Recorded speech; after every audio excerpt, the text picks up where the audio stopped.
For April the 17th, 2015, we talk about Guitar Hero Live, Spirits of Spring, and we ask you, which is the creepiest video game character and which is the cutest? Welcome to the 101st level.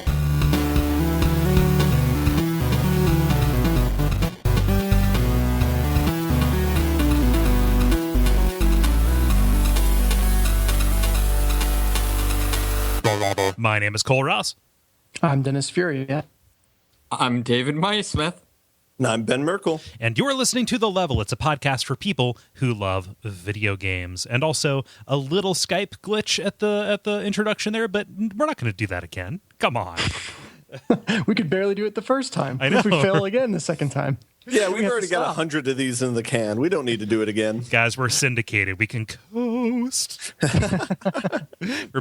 we're being picked. Yes, we are actually really syndicated. It is really simple syndication, and that is the dumbest web joke anybody has ever made. So I will take my leave. Smoke bomb. This is where we start doing just the episodes where the writers want to be creative. So like we'll do an episode all in black and white, but no one will be able to see it. Or we'll do an episode entirely in song. We'll do an episode that's an homage to our favorite movies. Yeah. Just get that out there because who cares? Mm-hmm. Wait. You mean you guys are in black and white right now? David, I really think you should see a doctor. Yeah. I don't know. There's let's do a little like what's going on kind of thing. Guys, I bought a power drill. Nice. Yeah. I like that you led with that instead of the house. Well, no, I'm going to be moving.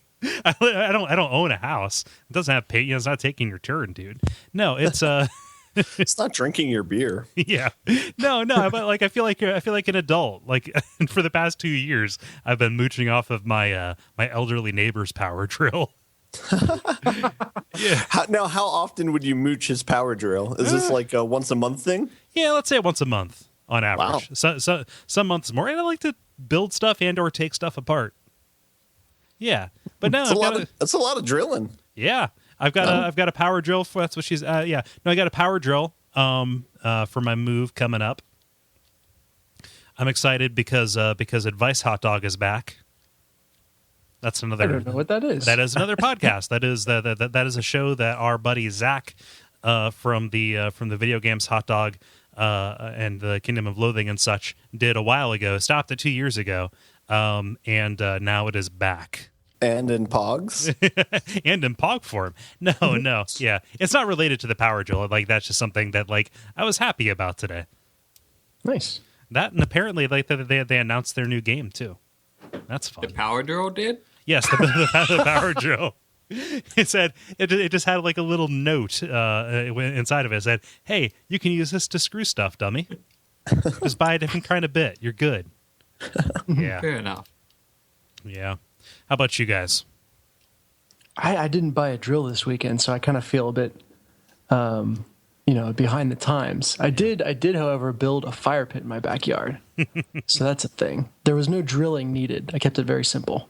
Yeah. No digging even either, right? You just put up a circle of stones. Yeah, no, a little bit of tilling, but I got there. That's like an auto tiller is like a power drill for the ground. So yeah. I'm gonna go with that. Tilled up the earth a little bit. That was fun. And then just put a bunch of crushed limestone and stone pavers down, and then called that a fire pit. Yeah, is your so your primary use for a fire pit, is it for cooking hot dogs, cooking marshmallows, or for sitting beside and staring into? Staring into, for sure. Okay, staring into. So yeah. the campfire is not a vector for cooking food. Maybe s'mores. Maybe some s'mores. I've got a kick-ass grill though that we got as a wedding present. So that area, the grilling area, is covered. No need to do that over a campfire. Yeah. However, it's really hard to reminisce into a grill. I mean, you can try. You can. I feel like if you're doing like the midlife crisis thing, that might be appropriate. A man looks at his family. He feels nothing. A man looks at his family. He grills nothing. There we go. Have you ever messed around with Dutch ovens? Oh, Is that a fart thing, David? No, that is a piece of cooking equipment. This Yeah. had better be related to what your thing is. No, I No, haven't. this is related to what your thing is. I was hoping it was an epic they're segue. a really good way of cooking over a fire. What are you all on? Hello, grill. I'm on the grill. Okay. Wikipedia that. I need to step in and say, like, in defense of cooking a hot dog over a fire. I recognize the merits of a grill. I'm excited that in my new place I'm going to be able to have a grill. However, Nice. a hot dog cooked over an open flame does taste different. Do you have it stuck on a stick, or do you have it stuck on like a poker thing? Like a custom, like a fork, like a fire fork. Okay. Oh no, And I you guess- gotta go with this stick. Oh, and get like mites and shit in it? No. That's the whole point. Like, God. No. It balances out the calories. Yeah. Yes. The tapeworm balances out the calories. Yeah. Oh, Ben, how about you? I've been eating, Cool. Yeah. If it's not abundantly clear, Ben does this right after work, and so he's often working on dinner right as we start. So I like why to imagine that he starts eating right as we end the show and just continues eating throughout the week until we start again, finishes up, does the show, and returns to eating. yeah. Yeah, I've gained a lot of weight since you guys saw me last time. See, No. I just imagine, like, all you people didn't know, you thought you were listening to a video game podcast? Nah, this is a cooking podcast. See, preparing and eating food podcast. But yeah, that's an Easter egg. I'm usually quiet at the beginning of an episode, and then I will speak regularly towards the end. maybe. Everybody's having a Kaiser Soze moment as they flash on all of the intros to all of the shows. Sorry to all the dropped coffee cups. Yeah. Yeah. David, how about you? Not too much. I'm hardcore in job hunt mode because I graduate in 2 weeks. So yeah, I guess this is theoretically a major life transition, and I should now start acting like an adult or some BS like that. Nope. No. Yeah, there's No. I learned the last time I graduated that being an adult basically means being really, really good at being a kid. like, what about paying bills and stuff? Oh yeah. I mean, you pay bills too, but you also like I can't really afford to be a particularly effective kid right now. Right. Whereas Oh, once you yeah. have a job, you can afford to do that. Yeah, you don't have a lack of resources inhibiting you. Right, exactly. Yeah. I guess that would be the more responsible way to state that thought. Yeah. Well, just there, like you have things that you want that you can't have, and eventually you're going to be able to have the things that you want. Yeah, I can see that. And then they take away your time. Well, yeah. I mean, just Yeah. there is a direct relationship. You're either time rich and money poor, or money rich and time poor. Although I've noticed there's kind of a weird thing where, I don't know, it's weird because there's a lot to be said for when you have a job, depending on your job, of course, but often your time's much more regular. Mm-hmm. So, I mean, you work a 9 to 5, so, after 5 o'clock, every day, the rest of the time is yours. Whereas, in college, it's you work whenever the heck this semester decided you would work. And, like last night, I got called up and it's like, my group decided we're going to work on the project at 9 o'clock at night. Yeah. Yeah, I don't know. Like, so even though I work roughly, I've got a fucking fairy tale job where I can come and go as I please. But, even though like 9 to 5 is ostensibly marked off, oftentimes that free time isn't really free because there's just other stuff that you have to do that, yes, you're kind of apportioning it, but otherwise you're still like not entirely marching to the beat of your own drum. Mm-hmm. True. Although, to be fair, at least from our conversations, a significant portion of that time for you seems to be playing video games for WoW for Bonfire Side chats. Well, yeah, but also recording those, editing those, putting them up, administering the network and stuff. Yeah. Which do you spend more time on, your job or podcasting? They're running about 50-50 right now. It spikes. Okay. But like either of them will spike, but yeah, it is 50-50. So I just realized I'm a space alien and I shouldn't be talking about how people spend time. So I will gladly exit this conversation. Well, I'm just thinking of it in terms of like work takes 8 hours. So if podcasting takes 8 hours, that means you have just 8 hours to sleep and do anything else. Right. That's not a lot of time. No, but the weekends make up for that too. So, yeah. So on the weekends it might be 12 hours. And that frees up time during the day as well. During the week. Yeah. Yeah. I put up a really whiny blog post on the backer blog about this very topic. I texted you about that. I didn't think it was whiny at all. Yeah, I'm self-conscious. I had that on my mind. I was like, okay, I'm just going to write about this so I can categorize these feelings and fix them somewhat, and get them out of my head, stop them from free floating. What did you say? I don't remember because I got it out of my head and fixed it, and it's not free floating. No, it's just more about like, sometimes you feel really restless because you put a lot of energy into this thing, and you're trying to figure out, hey, where does the energy come? What's the engine that you hook yourself up to? And just kind of like going through and determining that, well, it's not what people say. It's not like audience response, because you can't be attached to that. Like that can't motivate you because it has to be, like that can be so inconsistent. Sometimes it dries up. Sometimes it's mixed.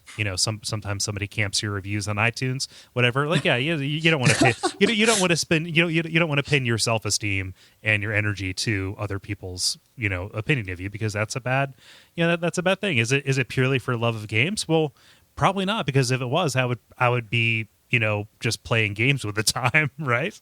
And so it's a combination of, I like talking about these things with cool people. I like making stuff. And, after a certain point, as we were doing this, the motivation kind of comes from the fact that we impose these deadlines on ourselves. Like, this has to go up on Friday by hook or by crook, unless something is terribly wrong. So they're speed runs. Kind of, yeah. It's like, even though it's a self-imposed deadline, a deadline is really important. A budget is really important, like all that stuff. So, yeah, I think hopefully for myself personally, I kind of hope that the engine I hook myself to is some sort of bitchin' cybernetic implant. Yeah, like that drug from Snow Crash. Yeah. Yeah. Guys, I think we should talk about video game stuff. What do you think? I was about to say, speaking of time. Yeah, I just see. Sometimes it's nice to check in. We did the whole the whole episode 100 thing, and I wanted to have a little bit of time to breathe. And I hope that the audience appreciated it. If not, I'm sorry we wasted your time. However, we have a regular times 100. Yep. We have a regular ass show for you this week with our the usual rundown, the brief, the multiplayer, and the grind. The brief multiplayer grind. People's response to episode 100 has been really good, by the way. Oh, yeah. People dig. I don't know that people realized how often you said spoilers, Ben. I guess a lot. I guess it has lightning critical rod. mass now. Yeah, people latch onto that. Putting me on blast now. That's right. Yeah, it's a mild form of blast. It is a loving form of blast. It's on breeze. It's on Putting me on breeze. I don't mean to put you on breeze, man, but the brief where we mention things that are happening in the news as regards video games. Guys, do you mind if I lead with one? Go for it. Just so I don't get swooped. So you remember a while back we were talking about some rumors that Rock Band and Guitar Hero were making a return this year. Mm-hmm. Yeah, well, we have some details about the way that Guitar Hero is coming back, specifically in the form of Guitar Hero Live. Okay. So there are some weird things about this. There's a new guitar controller that doesn't have 5 buttons in a row. You only have to use 3 fingers, but it's 6 buttons arranged in a 3x2 grid. Okay. So, and the way that they differentiate that is like white and black notes. in the right position, in the correct position. So easy just has, the one row of notes, so you only use 3 fingers, as it was in Guitar Hero on easy mode. However, if you go above medium, all of a sudden you're using both rows of buttons in order to do chord shapes. Okay. That's interesting. With the idea being that shifting your hand is confusing to people, which I never understood, and this kind of seems way more confusing than that to me. Maybe they're trying to make it so that if you can play this on a guitar, is really easy for you. Maybe. If you look at the controller, it just kind of looks like they have 3 buttons, and I was like, well, why would they simplify it so much? They kind of took a little bit of I'm not like I need to play Slayer's Raining Blood on Expert just to feel alive. But you want a little bit of the challenge there for it. And then when I realized that they had the 2-row thing going on, it felt a little bit better, and I'm kind of curious about it now. The other kind of weird thing about this is that instead of having computer generated audience and, kind of videos that they're running things around, instead they have live action.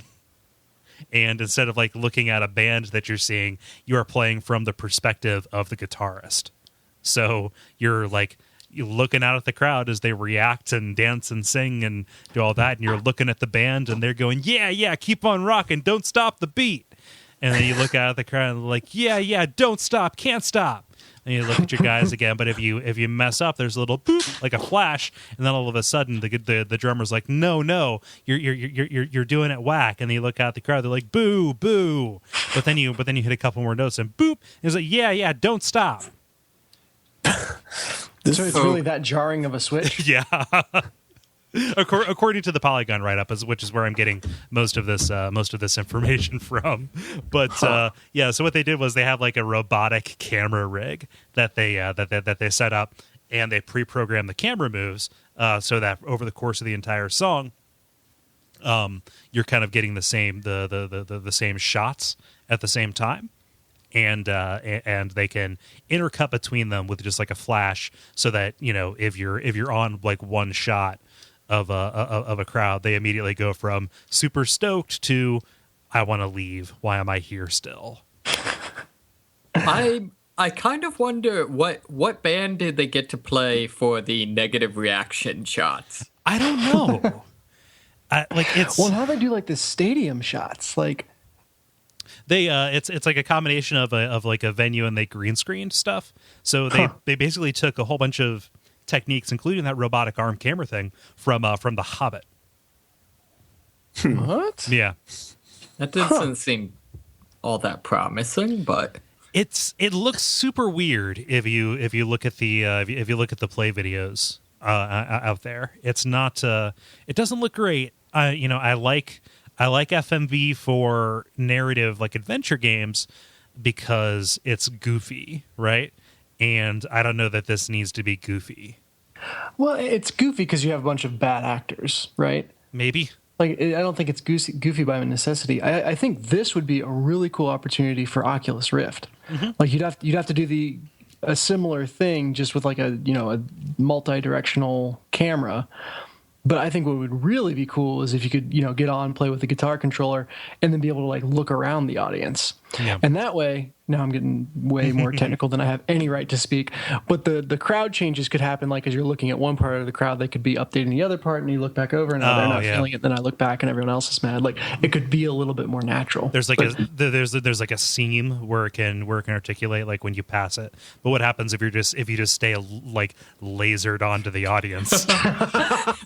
if I'm looking into your eyes, you can't boo. If I never look away, you can never be unhappy. Hey, that's the heart of rock and roll, man. You pick one person and you make their day. Yeah. And that just make it about them. Don't care what anyone else thinks. Yeah, there's only one song, and that is Aerosmith's Don't Want to Miss a Thing, because you don't want to close your eyes.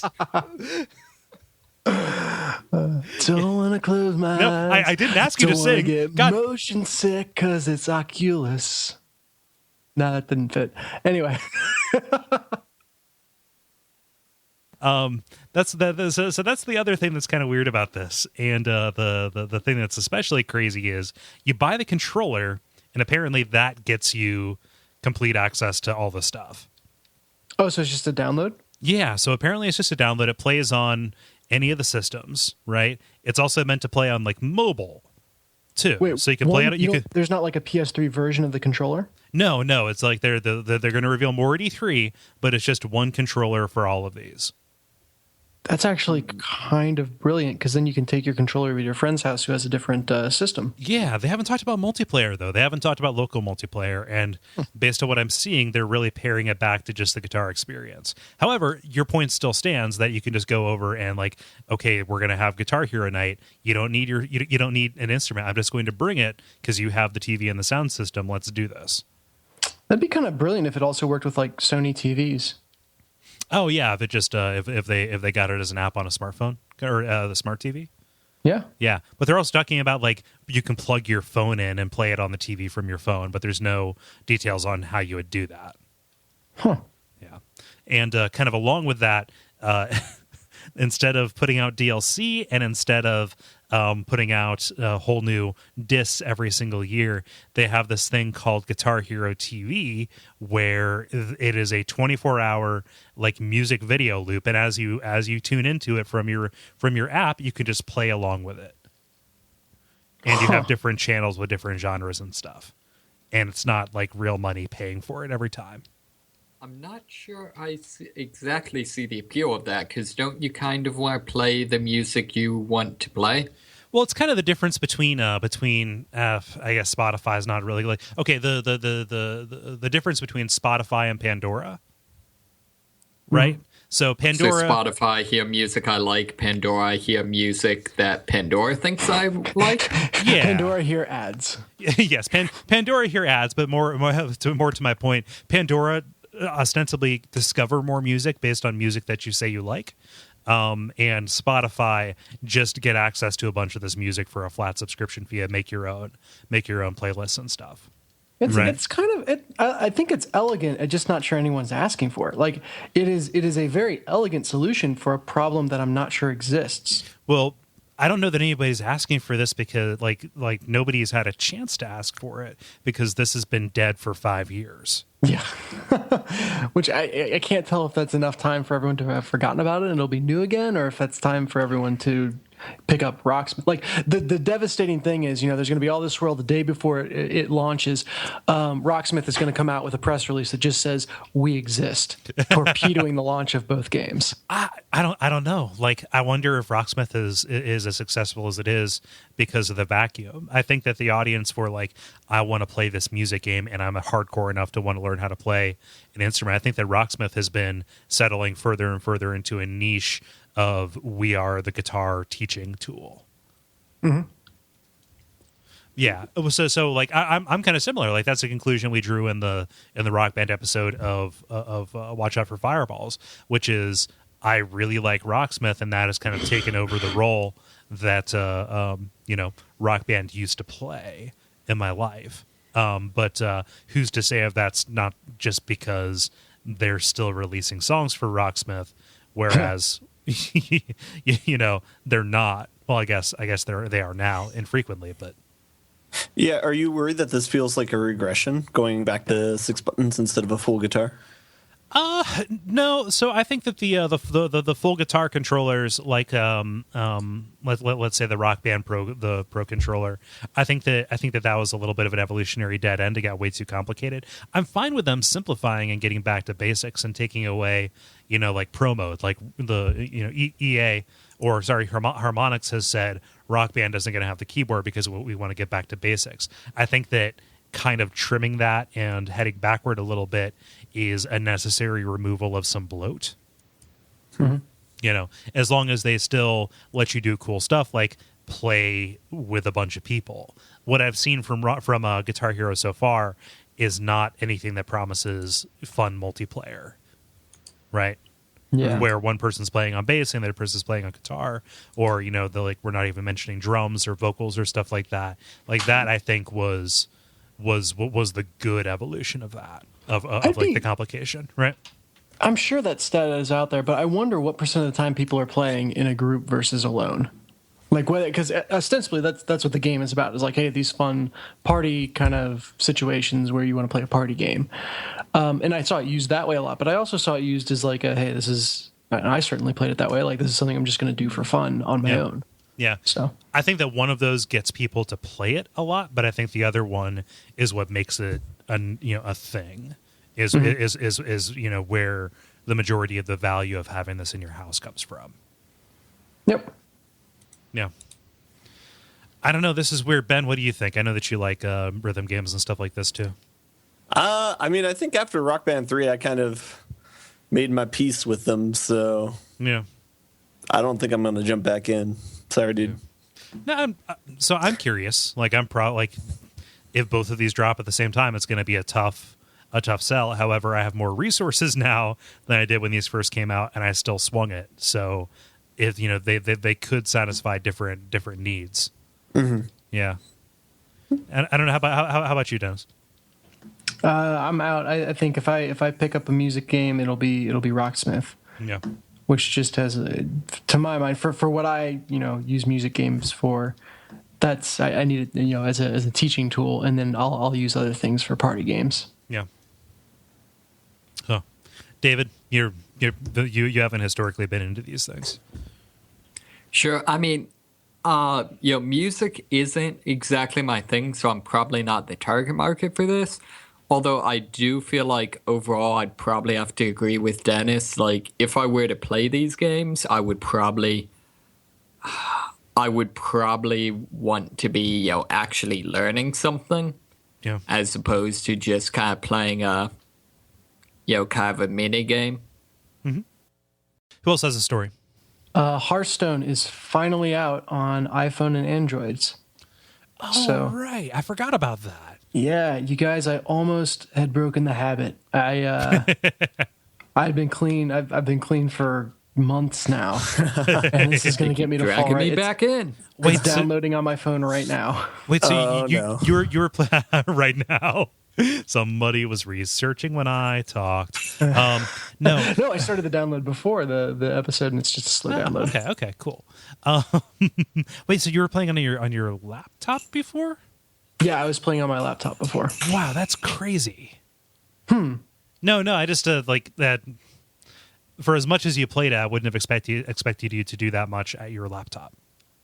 Oh yeah. I mean, and that was the big thing, was the interface for Hearthstone kind of required a screen that size. Mm-hmm. And so, like, the iPad and tablet version of the game was kind of already cramped, and so they had always promised they were going to have a phone version, and the big thing was like people didn't believe him. Well, I don't know, didn't believe him, but people were like, you're never going to make it fit on a screen that small. And so really, I think the experience is kind of designed for a laptop, and that's the way the majority of people play. Surely just because that's the most convenient interface. So I'll be curious. I mean, it looks like what they've come up with is a pretty elegant solution. The mana tray has been squeezed down to just one icon instead of a whole line of icons. The card hands are off to the side, kind of pulled into a corner where the mana tray had been. Saving more space. And that was actually a big concern for higher level play, where it's important for you to kind of watch your opponent's hand and guess, like, kind of, he's been hanging on to that card forever, I bet it's a XYZ. Mm-hmm. So they, like, that took up a lot of space, and they found a way to compact that pretty well. Everything else fits pretty well. The weird thing is that just from the pictures I've seen, I haven't watched play yet, the tokens take up a lot more space on the board. So typically I think you could fit, I want to say it was like 7 or 9 tokens across. And then you'd only run into that limit occasionally. But the way that they're arrayed on the phone screen, it only looks like you could fit 5 across. And I know they won't impose that as a limit, so I'm wondering if they scale up or scale down based on how many are on the board, which is interesting. So, yeah, I'll be talking about playing it next week, I'm sure. Cool. And the week after that, and the week after that, and the week. Oh God, help me! Oh, so this is why I saw people on Twitter like bemoaning Hearthstone.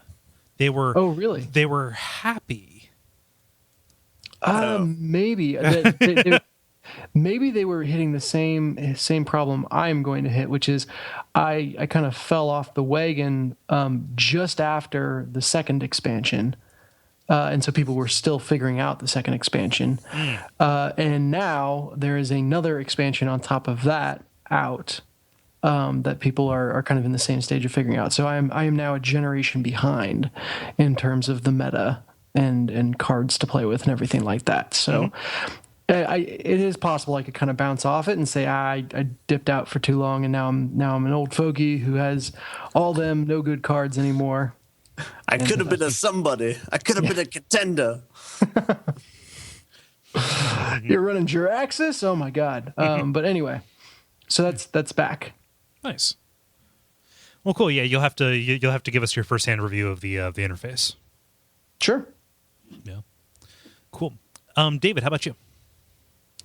Sure. Apparently, the BBC is going to make a film about the Grand Theft Auto series. At first I was hoping that maybe this meant the BBC was going to make some sort of crazy like live action Grand Theft Auto, because as much as I'm sure it would be horrible, I think it would also be hilarious. But apparently it's actually a documentary on like the history of this series. Right. Cool. It's like a biopic of the creators, right? Sam Houser and all that.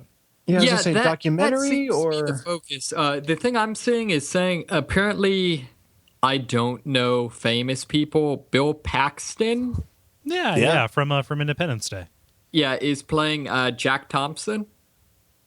Wait. Hold up. Bill Paxton's in Independence Day? Am I thinking of Bill Pullman? You are thinking of Bill Pullman. Every fucking time. Every time. He's Aliens. Game over, man. Yeah. I always get the two confused. It's okay. Oh, man. And I shouldn't... Wait a second here. Which one was in Lost Highway? Oh, yeah, that was Pullman. Bill Pullman. There we go. Okay. Whew. Yeah, so I got that mixed up as well. Yeah. Yeah, it says, this is a story that I saw as well. They've got Daniel Radcliffe. They've got Harry Potter playing Sam Houser. Yeah, so... Has the potential to be good. I like a good biopic. Yeah, I don't know. Like, it seems like it'll be interesting. I'm kind of interested to see, like, I kind of wonder how important is Jack Thompson in, like, the grand scheme of the, Grand Theft Auto story? I'm not sure. So, that feels like such a long time ago, doesn't it? Right. The first Grand Theft Auto? Well, just all of that controversy. Like, even though San Andreas, it doesn't feel like that long ago. That's what the majority of that controversy was around. But it was 10 years ago. Yeah. No, San Andreas was 11 years ago. The hot coffee stuff was 10 years ago. a long ass time ago. Yeah. Okay. Yeah. I don't know. I'm curious what version of the story they're going to tell. But yeah, I mean, what do you mean with mean? Oh, I mean, just like what are they going to choose to dramatize? Is it going to be the creation? Is it going to be the defense? Because like even in all of that fracas, I don't remember Rockstar ever really coming out and saying too much. Like Rockstar is pretty notoriously tight-lipped about a bunch of the stuff. Like the majority of that battle or that fight or whatever that was between Jack Thompson and people who were speaking for the industry at large and not for not for Rockstar themselves. The thing I want to figure out is how they put out 3 games so quickly and then have like slowly churned out games since then, you know? Yeah, that's right. So that was over the course of like 4 years that they did that. Well, 4 years, they did 3 games. Yeah. I mean, some of that, to be fair, wasn't Vice City kind of like, I mean, that Vice City was to Grand Theft Auto what like Saints Row 4 was to Saints Row the Third, right? I would disagree. I think it's a standalone game. It was built on the same tech though. Yeah. All 3 of the games were. Yeah. But for Grand Theft Auto 4, they did the stories from Liberty City or whatever, right? They did the was Lost the in the mobile Damned, game, right? No, that I guess like Vice City Stories and Liberty City Stories were the PSP ones. But I'm talking about Lost in the Damned and Ballad of Gay Tony. Yep. Yeah, but those use the same city. Those are not standalone games, I would argue. Yeah, those were DLC, right? Yeah. Yeah, the biggest difference was that they were in the same city, whereas obviously Vice City was Vice City and San Andreas was Los Santos. Like, yeah, I don't know. Have they decided to use real cities yet? No, I don't think that they're going to. I think that it's part of the charm. Yeah, using lookalikes and soundalikes gives them the ability to evoke the spirit and feel of a city without having to be like, okay, and here's the grid of New York. Oh yeah, I'm sorry. I'm thinking of the one that threw me through a loop was the it's Infamous that halfway through decided to start using real cities. Yeah, it's Seattle. Yeah, Seattle. They are now actually using it as Seattle, and in the first game, they had like pseudo New York. Huh. Yeah, I'm not sure. Well, I'm sure this is years out. Yeah, they'll start making announcements now, and then 10 years later, we'll actually have something. Yeah. Ben, how about you? Yeah, I have something kind of piggybacking on, was it David? Yeah, somebody mentioned downloading apps before. That was you, Dennis. That was me. So Telltale currently has the first episode of their Game of Thrones game free if you have an Android. So I am currently downloading that. Why are you guys trying to kill the audio quality of this show? No. I'm doing it on my phone. Oh, no, but that's... okay, is it on your Wi-Fi? Yeah. Okay, yeah. So it follows that. Yeah, should have went 2 steps ahead on that one. Yep. Wait, so you mean I can use up the magical space rays? Yes, you can. It's called bandwidth. You're a fucking engineer, Doc. Yes, you are 2 weeks away from graduation. I'm going to call some professors, man. This is a miscarriage of education. Oh man, are you a Game of Thrones fan, Ben? No, you're just curious about the Telltale. Pretty much. Yeah, gonna get a taste, see if it hooks.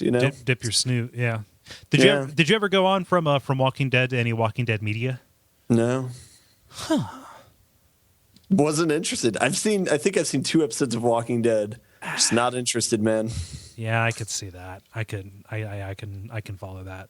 Like it. Even if the zombies weren't there and it were just like a drama with what is going on, I wouldn't be interested in it. And then like adding zombies to it is just like, well, this is just weird then. It's slow, and I can't even say that the comic book is any different because the comic book is slow. I think that it's only made better because I catch it in trades. So it's like, oh, every 6 months I get to see this glacially moving plot. Yeah. I tried to get into the TV show. I couldn't get over how stupid the main character was. Rick?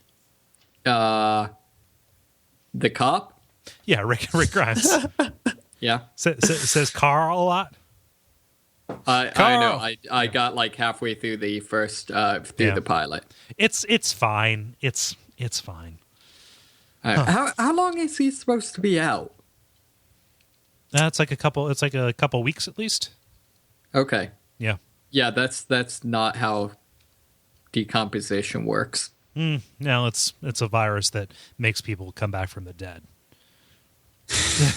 Yeah, but I just mean like the world does not in a couple weeks go from like functional to like looking like there's been an atomic bomb went off. Yeah. They also play it fast and loose with how long gasoline stays viable as well. Is it still viable? Yeah. Like they still like drive cars and stuff. Maybe well, I mean, if you drive diesel. Yeah, I don't know. I don't know how that works, but I know that gasoline, like all those cars, they're like Hyundais and stuff, like brand shiny new Hyundais because they have to get the sponsorship deals and the product placement stuff. Nice. Maybe they're going to curtail it into Mad Max and just have gasoline scarcity happen then. I was interested. The preview for that, or the trailer for Fury Road, intrigued me.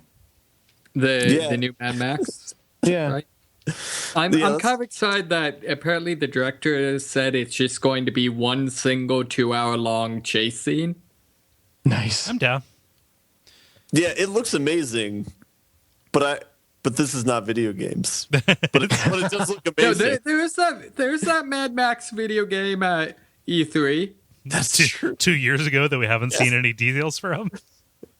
Krusty's coming, guys. Krusty's going to be here. You'll see. Yeah, no, it's funny that after that trailer dropped, there were people saying, "Man, this is way too over the top and like crazy." Like, have you seen those movies? Yeah, like they ruined it. It's like this is like this franchise is the trashiest, dumbest thing. It's also the same director of the original ones. Yeah. So really? So just like pump the brakes. Yeah. You're destroying your own vision of this world. Yeah. No, he can do what he wants. To be fair, I mean, George Lucas has proven that that's definitely possible. Well, I'm not. I'm not. That's fair. Yeah. That is fair, but I don't know. It feels ineffectual to be angry about it. When you say, are you talking about the game or the previews for the movie? So I'm talking about the previews for the movie. Go ahead, Ben. Okay, because I was going to say, I remember the game just being like some talking and then a dude getting run over and like being the most boring preview I've ever seen until the words Mad Max came up. Right. So not to prolong this derailment, but I think a big difference between Lucas and Star Wars and this dude in Mad Max is that Star Wars, since the original trilogy, has spawned a whole bunch of media that like Lucas kind of has to answer to now, whereas Mad Max is just the Mad Max movies, you know? So it hasn't really left his vision of it. It was a book to start with. No, it wasn't. Yeah. Yeah, I don't know. Go back and watch the very first one. It's really weird because you can tell there are places where they are replicating things from the book that should not have replicated to film. Really? What? Just like there are some really weird shots of it, like a hawk or something like that, that are interspersed in the movie, where it's like you can tell it's because in the book it was like, you know, waxing poetic about the way some hawk was traveling across the sky or looking at Max and Max looking back at the hawk. Dear God, I thought that you were talking about Star Wars being based off of a book. I'm furiously Googling, was Star Wars a book first? Star Wars is the hero's journey. No, Mad Max. Okay. Sorry. Yeah, I can see that, especially for the first one, because it's so incongruous from the rest of the series. Right, and so I think it was, hey, we're going to make the book, and they made the book in the worst possible way. They did not adapt the book, they made the book. And then they were like, okay, let's do some action movies. Yeah. See, I think my favorite thing of Mad Max, as this now becomes the Mad Max podcast, is just the fact that if you really pay attention to like the backstory and the world they build, they never establish that the rest of the world is post-apocalyptic. They only ever say that Australia got nuked to hell. So they very much leave open the possibility that the rest of the world is just going on with its business. But isn't that what Australia is really like? See, I was about to make some kind of dumb joke like, what could you tell? But I didn't want to say that because I know we have very nice listeners from Australia. Hey. They love it. And we would be terrified of pissing them off. Yeah, they can. Because they They have helicopters. spend days fighting alligators and chupacabras. Yeah, like they can throw poisonous animals at us, or at least darts covered with platypus venom. Yeah. Huh. How did we get there? No idea. Game of Thrones. Game of Thrones. So I've been curious about this. I want to wait for the first season to end of that. I've been hesitant to watch the Game of Thrones TV series because I haven't read the books. Right, like I want to read the books before I see that because I don't want images put in my head. Right. However, that is feeling increasingly unlikely to happen. just with the way that life Yeah, and works. that is those books are volumes, man. I'm not afraid of reading me a thick book. Like I'm Oh, right, The yeah, Stand. Yeah, like or see all of the Dark Tower. I'm not sure which is longer, but like like right now I'm about to move, and every time I'm about to move, I reread House of Leaves. Housewarming book, yeah. Yeah, just to get myself in the mindset. But yeah, like Do you buy a new copy of the book every time you move and then read it by lighting each page on fire as you read the next page? spoilers, man. No. I did buy a new copy of the book this time because my first copy is falling apart, and I don't want it to fall apart any further. And every other copy I've bought, I've given away. So.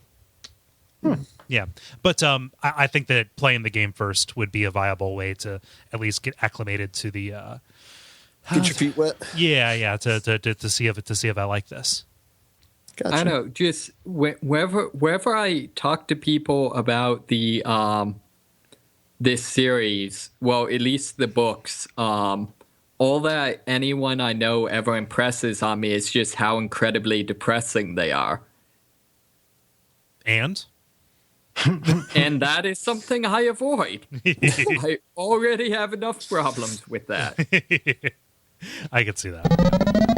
Multiplayer. Now it is time for the multiplayer, where we read a question and then you guys answer it. Dennis, what is the question that you asked our nice fans?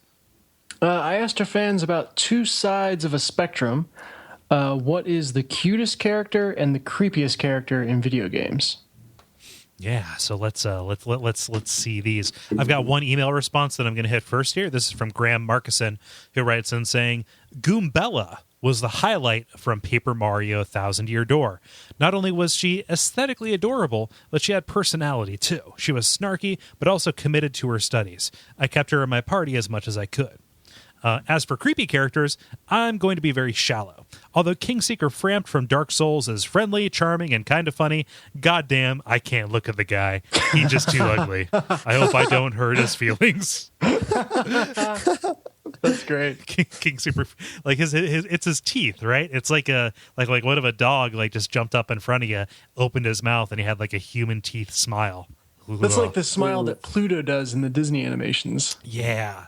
There's something about human teeth and non-human things that really freaks me out. Yeah. Have you tried Five Nights at Freddy's? Yes, I have. I've talked about how it's too scary to play. Let's see here. David, what's Tanner say? Sure. Tanner says, Nobby Nobby Boy, both creepy and cute simultaneously. Yeah. I have no idea. What game is this? That was... Nobby Nobby Boy. Yeah. I believe it's Noby Noby Boy. Yeah. Maybe? Excuse me. Maybe. No, I just want to, so we don't get corrected. I've always heard it as Noby Noby Boy. This is the game by the guy who did Katamari Damacy. Correct. It has a very similar aesthetic to Katamari. It's like a cute version of Human Centipede. Yes, it is. The most adorable human centipede. Yeah, but you're controlling two ends of this long snake boy as he devours children on a playground, so he can get longer and contribute his length to Noby Noby Girl, who is stretching out into space to reach Mars.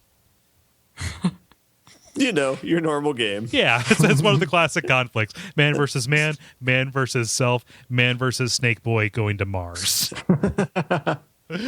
So, yeah, that is a good answer. Ben, what's Glenn say?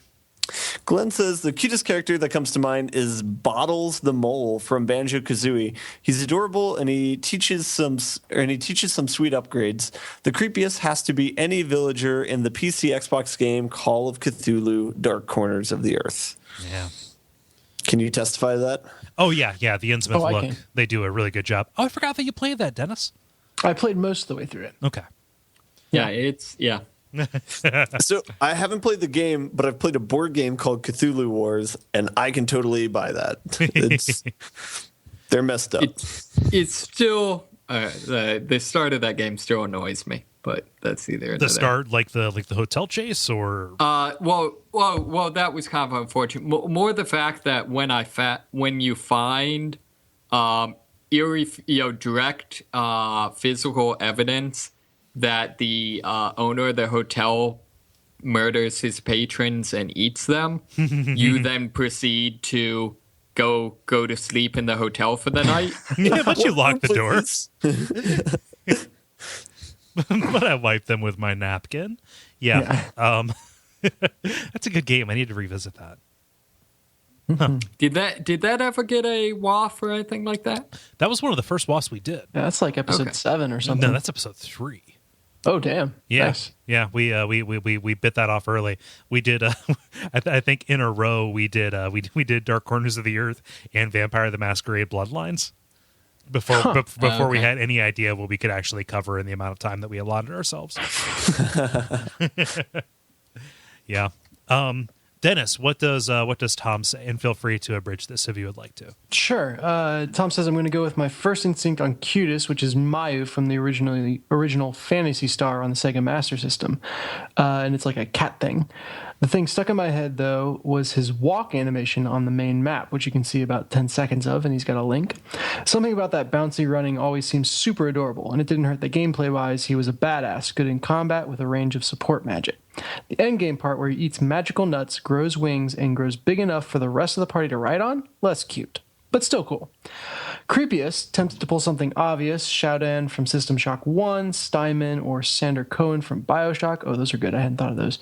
But I'm going to go with the Guardian, the antagonist from Ultima 7. He introduces himself in a pretty creepy way in the intro cinematic and will interject with little snippets of voice dialogues, the only ones you'll hear in the game, both at plot points in the game to mock you to mock you for getting lost, breaking your virtues, or doing something else that you shouldn't.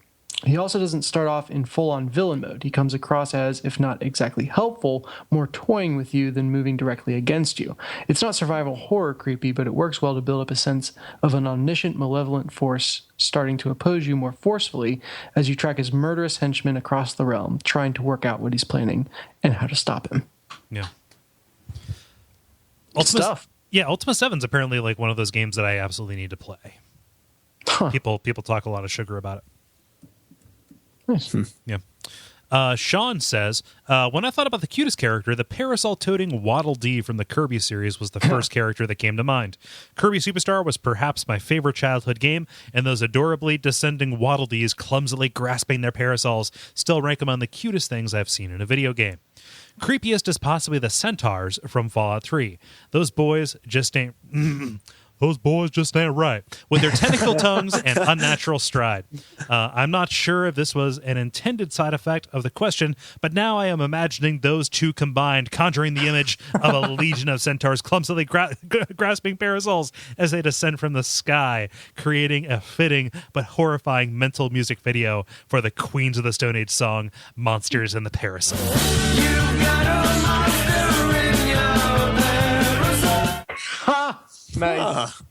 And he literally, I was going back to the Facebook page to write, by the way, feel free to use this as a drawing prompt when I saw that comment. So absolutely, any of you artistic types, feel free to mash up any of these two answers. Yep. And see if it makes it either cuter or scarier. Yeah. Because I don't have an instinct for which way it's going to go. Yeah, that's pretty good. David, what does David say? I didn't do that intentionally. I'm sorry. David says, probably due to recently played bias, but the Chocobo in Chocobo's Dungeon on the Wii is freaking adorable, especially with some of its class outfits on. Mm-hmm. I didn't even know that was a thing. Mm-hmm. Creepiest goblins from the FFXV demo. Final Fantasy 15. Yeah, FFXV. They look That's like a weird stand to take. Okay. Not as weird as Moldukes. Continue, David. I'm sorry. They look like twisted 3D versions of the 16-bit sprites, and you fight them in a low-light environment. Sorry to put you on breeze there, David. No. I think that's more earned than the previous on breeze. Yeah. So I'm just going to pile on with mine here because Chocobo's Dungeon, definitely one of the cutest games I've played in years. Nice. And like I like that design for the chocobo. It's delightful. I like one of my favorite possessions is a chocobo bank that my brother stole from GameStop for me. It was it was like a pre-order bonus for I think like Chocobo's Dungeon or Chocobo Racer or something, like around the time that they released those in like 97. So seeing Chocobo like just do crazy cute stuff, like sit down at a cafe and like his legs are too short to reach the ground, so they're just like flopping in the air like joyfully to the music as he sips from coffee, and like it's too hot so he blows on it and you hear a little like sound as he does it. Yeah, it's like way too cute. And when he's a scholar, he's got this little mortarboard on. He's like a little graduate. Like, look at him go. when he's a white man, I feel he's like got you're a flipping hood. through a photo album right now. Yeah. That's what I'm trying to do, Dennis. It's got like macaroni designs. He made it for me. He's such a special little boy. He's going places. Yeah, so that'd be mine. That was the answer I'm going to give, and it's always good to see when somebody is playing along for the show. Thank you, David. For scariest, I'm gonna say the glutton from Silent Hill 3. Okay. Gonna have to look up which one that one is. Yeah, it's not an enemy that you fight. It's just in the building world, or it's like the abandoned office building world. There's there's a monster blocking the front door that is kind of supposed to represent like an eldritch other god impregnating somebody. So it looks like kind of a monster that is crucified in a cage that is kind of flensed with its own skin, and it has two mouths. One of which is on its head, the other of which is like an undulating proboscis sticking out from its chest, and the radio goes crazy every time you're near it, making this far more guttural, like growling noise alongside the noise that he makes. I still get chills about this thing, even just looking at the image right now. Look it up. So, Glutton I know. Silent Hill 3. I need to go back and play Silent Hill 3 again because I completely forgot about this part. Yeah, and there's the puzzle to get rid of him is really good, and it plays on kind of the themes of childhood that are present in 3 in a way that those themes aren't present later, in a really kind of just effective way. And the fact that he's this horrible thing that is so bad that you can't even approach him, and he is dispatched just through a puzzle and not through a fight, makes it kind of feel like he's going to come back at any time, even though he is, as I've said, kind of crucified and hanged in this skin that is kind of draped with his own flesh. There's way more than physical harm that you're in danger of when you're around him. Yeah. So I'd say yes, that is the creepiest by far. And hopefully my description did him justice. Yeah. Let's see here. Ben, what does Geolaw say? Geolaw says tingle. I believe he said enough. Yep. Yeah. Ben, how about you? Cutest and creepiest? Yeah, so for creepiest for me, I think it's the poison zombie from Half-Life 2. Oh, shit. Because motherfucker shows up in all the worst places. It's just like, oh, let me check out what's behind this laundry room. Oh God, like I think it's in episode 2 maybe where they make you like confront him, where like there's a door with a chair propped up against it, and you just hear the breathing on the other side of the door. That is not a fun moment in a video game. But yeah, so that's definitely pretty super creepy, and just like the head crabs in general are pretty creepy. Just like that one detail of people having muffled screams underneath the head crab is pretty effective at being terrifying. Yeah. Yeah, and then on the other side of the spectrum, for cute, I didn't have one that was. I didn't have a great example, but the one that came to mind was Viva Pinata. I played that once when I was in college, during my experimental phase. And but no, everything is quite cute in that game. Pinatas reproduced by the romance dance is what they call it. It's adorable. You mean that's not how it works? Well, it's an actual dance in this game. It's like Sims doing woohoo. Yeah. Yeah, that's a fun game. I'm kind of sad that Have you ever seen the gif of that the Sims Woohoo animation without the covers covering them? No. It's like literally like just their bodies breaking in all the worst, most horrible ways to stick different limbs out of different pieces of the cover, and like it is horrifying. Is it like the third person camera from Mirror's Edge, where they reveal that in order to make the first person perspective work, they have to turn Faith, or whatever her name is, into a horrible monstrosity whose limbs bend the wrong way. Let's see here. I've got this. I'm pulling this up right now for a real time reaction. Let's see here. Get to the show. Get to the show. So damn kind it. of going off of what Ben said, that I don't know that that's necessarily my creepiest, but that definitely ranks up there as anything headcrab related. The poison ones, it always annoyed me because you couldn't blow them up. What do you mean? Like if you blew them up, all of the headcrabs they carried would still survive. Yeah.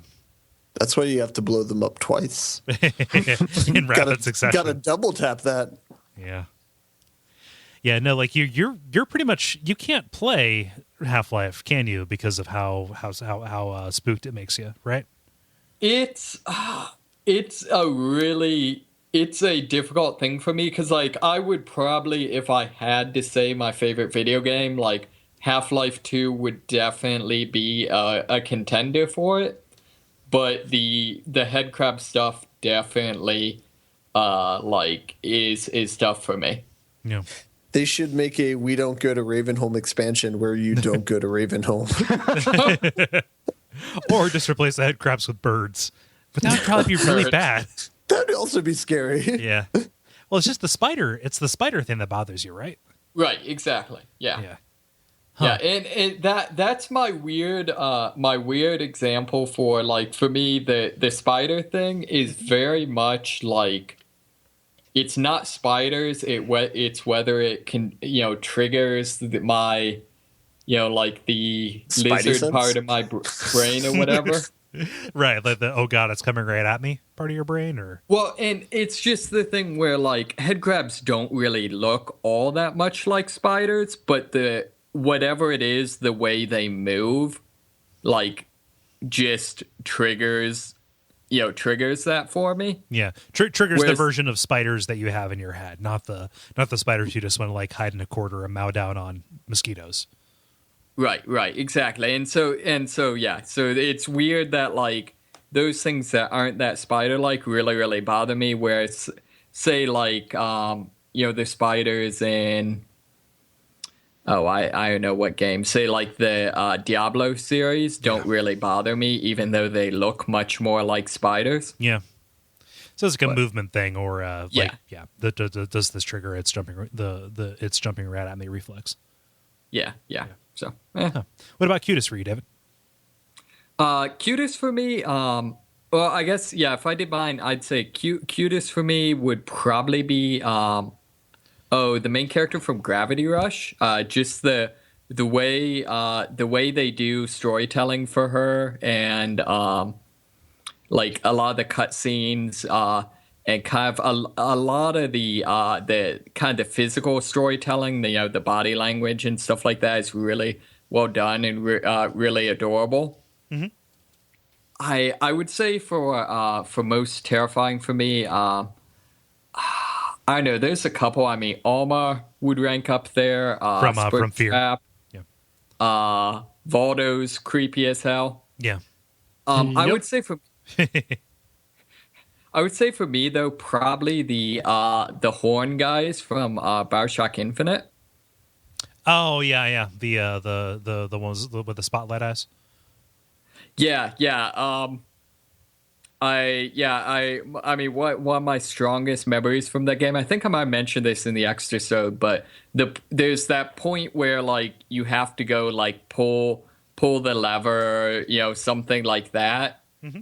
And, that's kind of the final thing in the level. And, I get done doing that, and then I stop, and I realize, wait a minute, he's right behind me, isn't he? Yeah, that's a good scare. Nice. Let's see here, Dennis. Why don't you get the next one? That would be Jeff, right? Yeah. Who says not to rip the picture you uploaded, not as in make fun of the picture, but as in steal the picture. But Moogles are totally in, specifically the Final Fantasy IX version of the Moogles. It feels like they fit that game's aesthetic the best. For a counterexample, the lead paintable Crystal Chronicle fluff balls are too ridiculous looking. Let's see. The creepiest character would have to be Genova's eye boob in the Final Fantasy VII. It stares into your soul. A lot of Final Fantasy. Yeah. They do creepy well. Yeah. They also do cute well. I mean, Moogles are. Yeah. Moogles are great. Just they like to dance. Look at them go. I always like the Final Fantasy Tactic Moogles. They're like Moogle mice. Oh yeah. They're a little bit rat-like. Yeah. Yeah. Dennis, how about you? Cool. Cutest and creepiest. Yeah, so I was going to say Voldo for creepiest, but David stole it from me. That's definitely... Ooh. It's a well-designed character that is exactly as creepy as it's supposed to be. But my backup for that would be the Necromorphs from Dead Space. Entirely for the way they move. So I think there's, in large part, body horror doesn't really work in video games anymore, just because every enemy you fight is like a writhing mass of exposed flesh and, or, whatever, exposed muscle and, horrible stuff. So it's like that's just kind of standard, doesn't get to me anymore. But the way the Necromorphs move is just really unsettling. Yeah. And then cutest, I would actually have to go with the grunts from Halo. Curveball. Yeah, those were very, very just the most amusing, the most delightful, I would say, characters that I can think of. What people forget is that they weren't cute or played for laughs until Halo 2. Is that right? Yeah, like in Halo 1, they were like they were cuter than the rest because they're little spheroid kind of guys, but they didn't have the whole run away thing going on. Like they spoke kind of the alien language. There was no English to them. Then I'm specifically thinking of the Halo 2 ones. Yeah, I'm not like jumping all over you for like, I'm not being pedantic in that Are form. you putting them on Breeze? Putting you on Breeze? No, I'm not putting them You on were on Breeze. top of that one. I was adding to the conversation. Yes. Right. Dennis, you there? Are we having Skype problems? No, I'm here. Okay, cool. I seem to be going in and out, so I apologize. Is it their reactions that makes them cute, or is it their overall appearance? A combination of both, and again, probably a lot in the way that they move. It looks like children who have been given guns. Yes, the most adorable thing. The one when they cover the small one with grenades and he runs at you, it is adorable. It's very grim if you think about it. He just but wants to it's hug pretty- you. Yeah. Yeah, but just the way they kind of waddle around is good. I haven't Googled for it, but I have never seen a grunt plushie, and I feel like that would be good. I'm positive that exists. Oh yeah, they totally exist. Yeah. Let's rapid fire through as many of these as we can. Yeah. To round this out. Speed run. Yeah, we're coming up on our 25 minutes, which I want to try and honor. So I will pick us up with Carlo saying, for creepy, Mondu, or Fat Man from Slaughter Sport, immediately came to mind. And you can go to the Facebook page to check that out. He's a fat guy with a face hidden in the folds of his stomach and licks people with his stomach tongue. As far as cute characters go, I guess Pikachu is engineered for maximum cuteness. Yeah, I could see that. Yeah, it's a pretty good one. Yeah. So Mondu kind of looks like if Krang wasn't just in a compartment, but was instead the whole belly. Yeah. David, what's Joshua saying? Sure. Josh says, Null from Lunar Solar Star Story is my vote for cutest. Probably because I keep hearing Jala talk about the second one. He's spunky cute. While his voice is on the irritating side, he's a flying cat who later turns into a huge dragon. Sorry, Ben. Spoiler. Damn it. I was about to play that game. Apparently, like Aru. A second Tingle as the creepiest gaming character ever. I can't think of anyone who tops him. So I want to set this up as a Schrodinger's Tingle. So Geolaw just said tingle. He didn't specify which one. So anybody who says, oh, he's creepy, I'm going to default to, oh, but he's cute. Look at him go. And if anybody says he's cute, I'm going to say, oh, he's so creepy. Just look at him go. I think we all knew that Geolaw meant creepy. No, I'm sorry.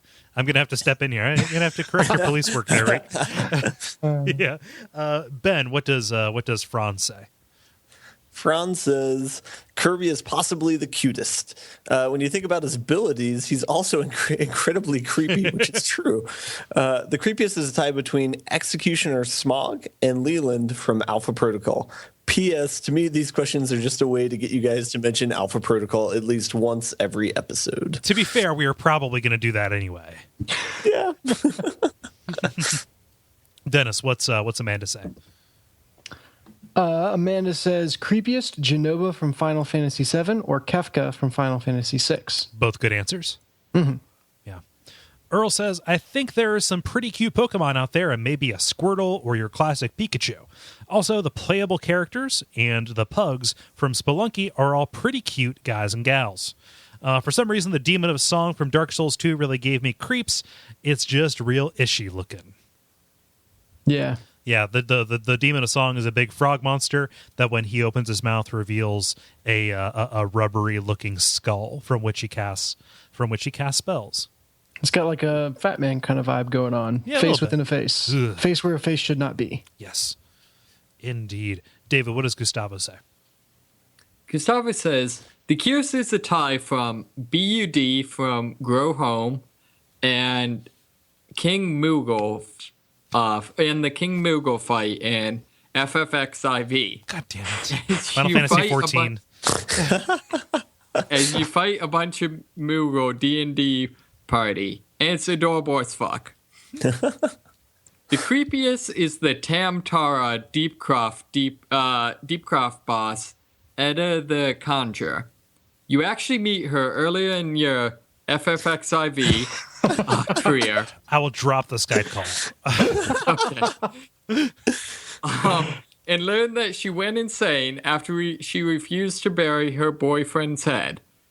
In the dungeon, you learn that she learned dark magic in order to resurrect her boyfriend. After a really creepy dungeon with an equally creepy dungeon fight, she finally dies as she plummets to the deep, and you never see her again. Or do you? Yeah, it's a pretty creepy image that he put up there. Yep. She's giving kind of it's a blonde-haired woman giving kind of a Kubrick stare at the camera as her face is kind of overexposed with light coming from below. It's a Kubrick stare. It's not a stare that Kubrick himself would do, but it would be one that he would film, right? Yes, yeah, that's what I mean. All right. I feel like if I say Kubrick stare, people who know who Stanley Kubrick is would know what stare I'm talking about. Yeah, I'm thinking of Full Metal Jacket. Yeah, or The Shining or Clockwork Orange.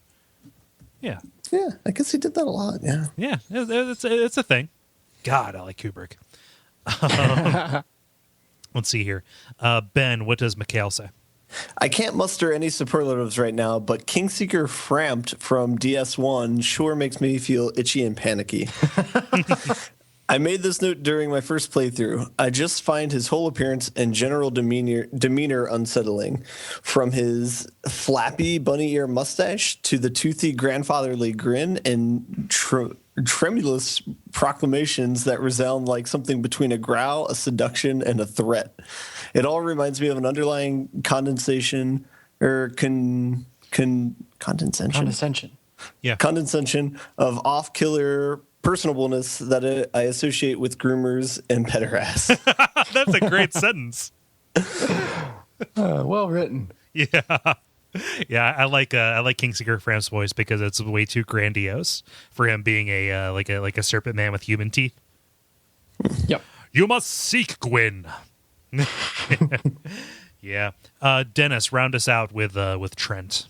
Trent says the cutest character is definitely Prinny from the Disgaea series. Oh man, Disgaea? Yeah. Yeah. They are essentially thieves/murderers that have been reborn as a patchwork penguin forced to work endless, torturous hours to atone for their past sins. Worse than all this is the fact that they painfully explode when thrown. All this sounds horrible, but the way this guy handles it ends up being adorable and hilarious.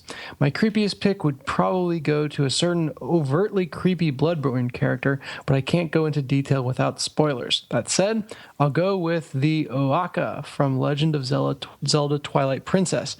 There's something immensely creepy to me about a chicken thing with a weird human head. Yeah, just that description freaks me out. Let alone this thing that looks like a classical rendition of a cockatrice, a little bit with a human face on it. Huh. Yeah. So I think my favorite with the Prinny was what was the game where the platformer that they made it was like I Can Be the Hero, dude. Yes, yeah. Pretty platformer. Can I really be the hero? Yes. Yeah. Where it's like you have 300 something lives to complete the game in. And it's not so much you have multiple lives, so much as it is there's 300 Prinny that just keep dying. Uh-huh.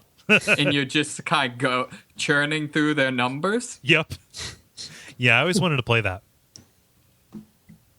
Huh. So thank you, everybody, for writing in and responding. We really appreciate that. If you want to participate in future episodes, those go up on Tuesday afternoons, courtesy of Dennis, at facebook.com/TheLevelPodcast. The grind. Now it is time for The Grind, where we talk about the games that we have been playing over the past week. Ben, I'm going to throw to you first. I've played a little bit of Alien Isolation. I don't have anything more to say about it than what I said last week. Next person. Is it continuing to be totally scarifying? Said I don't have anything else to say. I said good day, sir. Okay, geez. No. It's fine. The trudge continues. I'll report back when there's something worth reporting. Yeah, that's praised by faint damnation. Yeah. It's not too faint. Are you just I'm only curious because like there were several times when I kept turning on my PS4 at like random hours, and every single time you were playing Alien Isolation in the same level, did you just leave it sitting, or did it take you that long to get through? It doesn't turn off automatically. Yeah. So there's a point in the game where it does not turn off automatically, and so it was on for a solid 3 or 4 days at one point. Okay. And it glows green. The controller glows green. So it's nice. Yeah. So I'll give it a shout out for that. Yeah, we're looking for good uses of that controller light, right? Yeah. Mm-hmm. Does Bloodborne use the controller light at all? Not that I've seen in the 50 or so hours I put into it. Okay. Which is fine. If you get 3 billion insight. It starts to faintly pulsate. No, what I would love to do is if over the course of the entire game, it just changed the color of the light incredibly slowly, so that it started out like purple or something, like to change with the phase of the moon or something like that. And just by the time you look at it, like, wait a minute, wasn't this white earlier? Wait a minute, what's going on here? Only a crazy person would think that. Or would they? Yeah. Okay, cool. Yeah. Well, I'm sorry that it's a trudge, Ben. No, it's fine. Okay. I haven't played it a whole lot. David, how about you, since you mentioned Bloodborne? Sure. Well, I've been continuing to play Bloodborne. I beat the Blood-Starved Beast. Right. So I love that fight. That fight's so good. I don't know. I have mixed feelings. Like, basically, I won the fight once I stopped trying to fight smart. Mm-hmm. Huh. By which I mean, like, I guess I was a little bit disappointed with it, simply because, like, that was the first fight where I could really utilize the parry mechanics with a fair degree of success. Mm-hmm. However, like, trying to do that always resulted in sooner or later I'd miss one of his grab attacks and get one hit. killed. Yeah, he'd be poisoned. Yeah. Yeah, so then the final time I fought him, I just dodged the whole fight and like only used one health vial. So Oh, yeah. Hey, man, whatever works. yeah. So that's kind of cool though. I'm now unfortunately directly after that now to the next boss, which is Vicar McAntlerworth lady. Oh, yeah, Vicar Amelia. Yeah. Yeah, she's like Jackalocanthrope. Yeah, her design's super evocative. Yeah, Hold on. We need to stop and acknowledge that portmanteau right there. That was high quality. it's super apt. Like, well done. Yeah. I am very happy right now. yeah, it's a super apt comparison. Yeah, no, truly, like it actually is. Like, other than being like kind of weird and make jokes like that, it really is a really really cool like look. Mm-hmm. Like, just that is so far in this game and maybe among the Souls series has to be like from a visual style and like particularly the opening, like the lead up to the boss fight and the cutscene and stuff like that is maybe my favorite boss so far. Yeah, people have torn their hair out at Vicar Amelia. Like if they have a hard time with her, they have a very very hard time with her, which is like sounds as like a really stupid tautology. But I only say it to bring up the fact that like it wasn't that big of a deal, at least when I played it. So, yeah, I know. I've only actually gone up against her once so far, and part of the trouble I was having was she has attacks that, as far as I can tell, like I actually can't tell when the attack happened. Because of camera stuff, or because you can't tell when her hit frames are active? Like as I take damage, as far as I can tell, she has attacked. That's weird. Like, I think there's something where there's, like... I think there's something along the lines of, like, when she repositions, if she scrapes you with her foot, that's considered an attack. Yeah. Something along that line. And, like, I tend to play fairly close to the enemies. Yeah.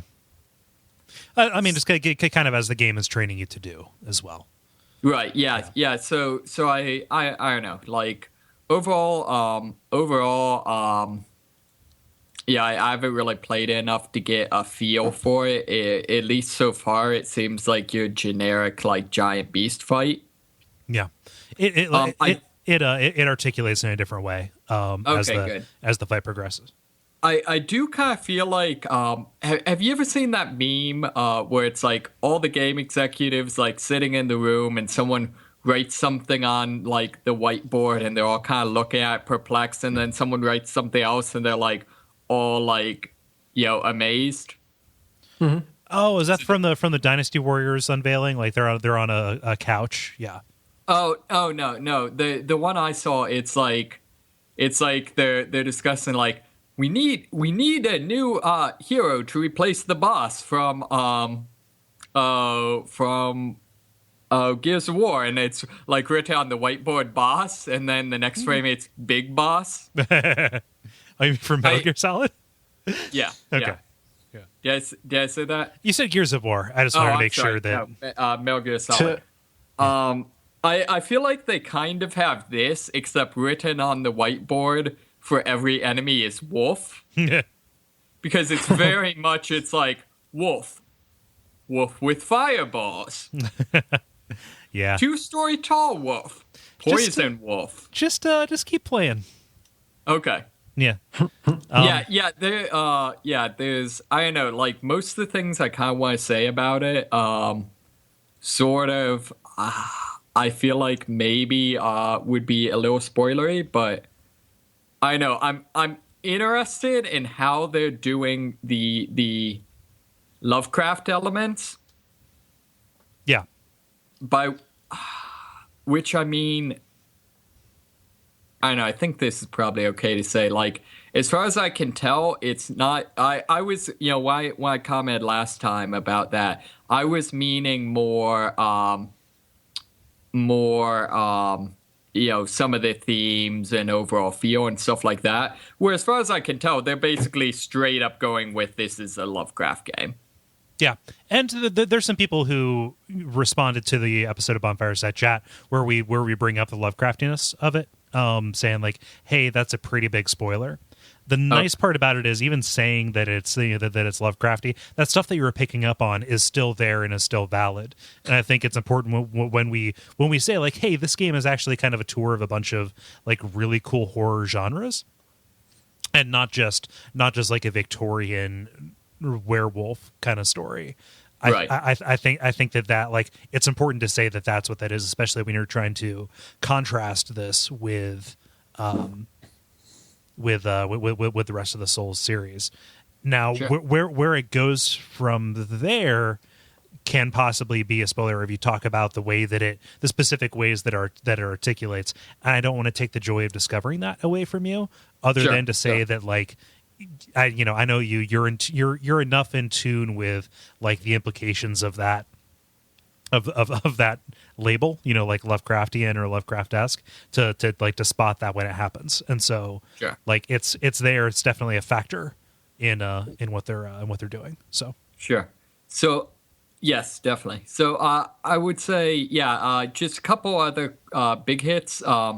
I really find myself, it's kind of funny because I was planning on saying this before Gary kind of posted about it on Watch Out for Fireballs, which is, to me, my overall review for tonight was going to be, I'm finding I like this game until it gets to boss fights. yeah. And I think the game would be better without the boss fights. I enjoy them so little. Although I don't think Gary would go quite that far, but Yeah. The other thing, I found the city of the Bagmen, and that's kind of cool. Yeah. And then the last thing, I did not notice until like an article I was reading pointed it out. What exactly is going on when you do a visceral attack? Yeah. That's something that's really, really cool. What's And going on? Is it spoilery? I feel like it's something that's definitely meant to be subtle, although you can do a visceral attack literally from the start of the game. So would you say that's spoiler? Yeah, I wouldn't say it's spoiler, like especially because you can, if you're paying attention, you can notice it. Just the idea is that everybody's kind of infected with this blood, this Yharnam blood. That I won't say what makes it special, but it's there, and there are kind of like varying levels of beastliness that everybody is kind of like ebbing into and out of. And so a visceral attack is actually your hand kind of transforming and reaching into the body of the other people in order to absorb some kind of essence from them. Okay. And it's really well done because it's not obvious that's what's happening. But on the other hand, it is obvious that like your big attack, for some reason, you put your weapon away and gut punch them. Yeah. So it's one of those things where like it's obvious that something's happening, but it's not obvious what's happening, if that makes sense. Yeah. I mean, it looks like you're checking them for a hernia a little bit. Yes.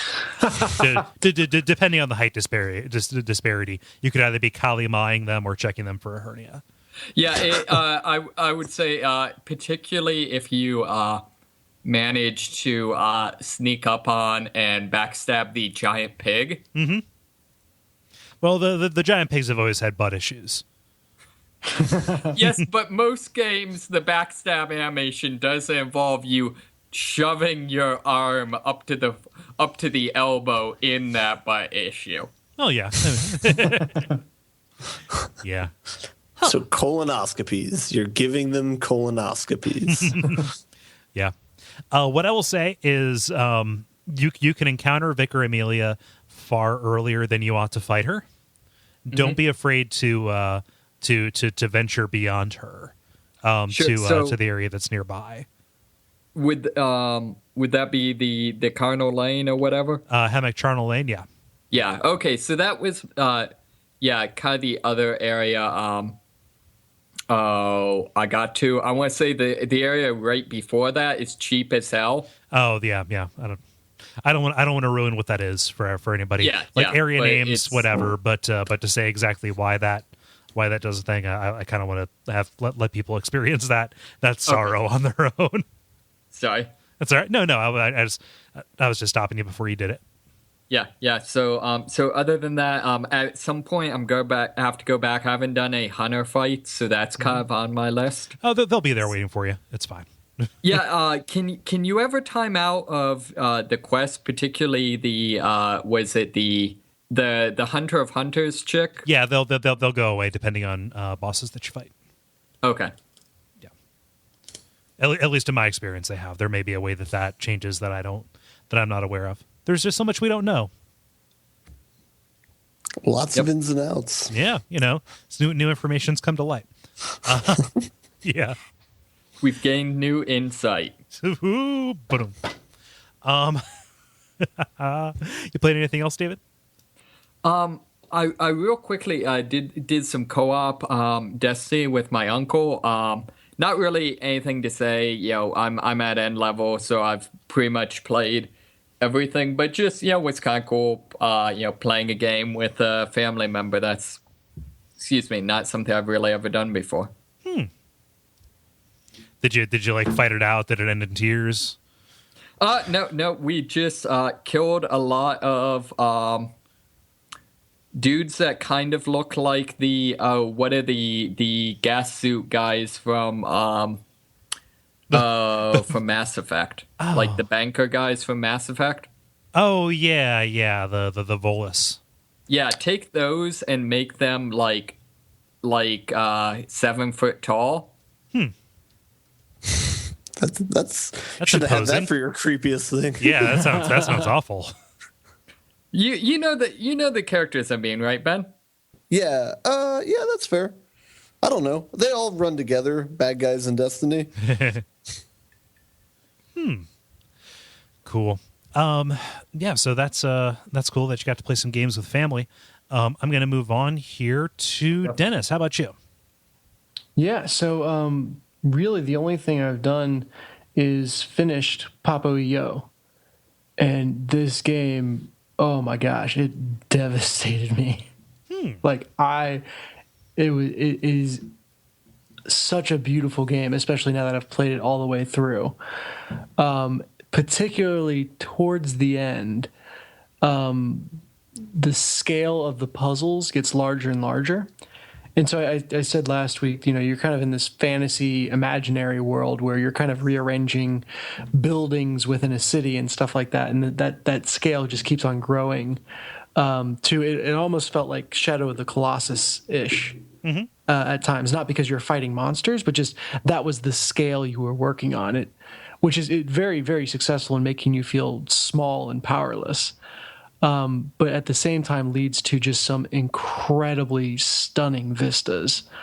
And it kind of weaves together kind of story moments, a really big puzzle, and then just kind of a I don't know what to call it, like a blank space or just almost an anticlimax, if you will, in just a perfect way that left me feeling just helpless and angry, and at the same time there's this amazing, beautiful thing in front of me, and just that all jumbled together in a really powerful way for me. So I can't recommend the game enough. I think it's kind of telling that if you look at the game site reviews, it's got like 4.4, 4.5 or whatever, and then you look at the Steam reviews and it's got a 10 out of 10. So just very worthwhile game to play. It actually moved me to the point that I wanted to find more like it. So I went and looked for Minority Studios, which they, I think, fairly recently put out another game on iOS called Spirits of Spring. And so I bought that and started playing that. And that's the only other thing I've been playing. Does it continue does it use any of the same tricks as before, or? I think I'm a little bit too early to tell. So it's like a platforming-ish type of game. It's going to sound like I'm going to complain about it a lot, but it's really too early to judge. I'm very annoyed that the way you move your character is by holding on the screen where you want to move towards. Oh, yeah. So it's like the whole screen is one big joystick, but that means that most of the time your thumb is covering the majority of the screen. It would have been served much better by just doing a fake D-pad in the bottom left and be done with it. But it kind of plays on I don't know if it's Inuit or Eskimo or whatever, but it's kind of a tale from that culture. It's based on a fable from that culture about kind of these crows trying to take away springtime and cast the world into eternal winter. Are you sure this isn't Never Alone? I don't know what that is either. No, this is you're describing something very similar to a game that just recently came out called Never Alone. I think it might have been done by Ubisoft, maybe. Yeah, no. So it looks actually, now that you say that, I've made that connection. I haven't played Never Alone, but it is definitely a distinct game. Yeah, it wasn't Ubisoft. It was different. Like, it reminded me of their animation engine kind of stuff. But that also is based on a Aboriginal, like, Inuit kind of storyline. So or fable, right? Maybe that's in vogue right now. I'm trying to find out when Spirits of Spring actually came out. But anyway, so the control of like how you move your character around is really annoying, unfortunately. And to date, there hasn't really been puzzles. There's a mechanic where you kind of collect energy, and then you can use the energy to make bridges and reach stuff that you couldn't normally reach. But it's always just been straight traversal, and it's not difficult traversal. So I can see how it would become an engine for puzzles eventually, but I'm too early in the game for it to really throw anything challenging at me. It's kind of, the way I understand is it's about bullying ultimately. So the kind of parallels that it's drawing, or the metaphor that it's making, is about bullying in the same way that Papo EO is about dealing with an abusive father. So I haven't gotten to where that's really explored yet. I have noticed that the enemies seem to be having fun in the way that they're picking you and your friends off. But I've just gotten to the part where they're introduced. So I'm looking for it. I haven't seen exactly where they're going with that, which maybe that's a good thing. If I hadn't read that it's about bullying, I don't think I would have made that connection yet. And so maybe they've learned from Papo EO and have made it a little less on the page what their metaphor is. Although I very firmly stand by, having finished Papo EO, the fact that I don't think it's important whether or not the metaphor is veiled in any way. I'm perfectly fine with it being on the page, but at least in Spirits of Spring, they do kind of veil it a little more. Yeah. It seems like a very Wire-esque approach to doing video games. How do you mean? Pick a theme for every game and like let the gameplay follow from the theme.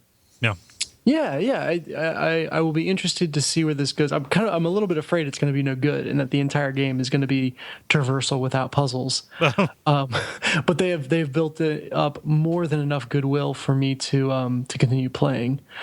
The thing I forgot to talk about last week that I will just call out as a final note: the music in both of these games is fantastic. It's really, really, really, really good. And I don't know how exactly to describe it, but just sets the mood perfectly. I would totally, Kole, add this to your ambient playlist, just as really good music. So I mean, do they both kind of match the aesthetic? I mean, because these both have kind of a basis in some form of ethnic culture, right? Like, yeah. Is Papo EO kind of like a Brazilian kind of theme?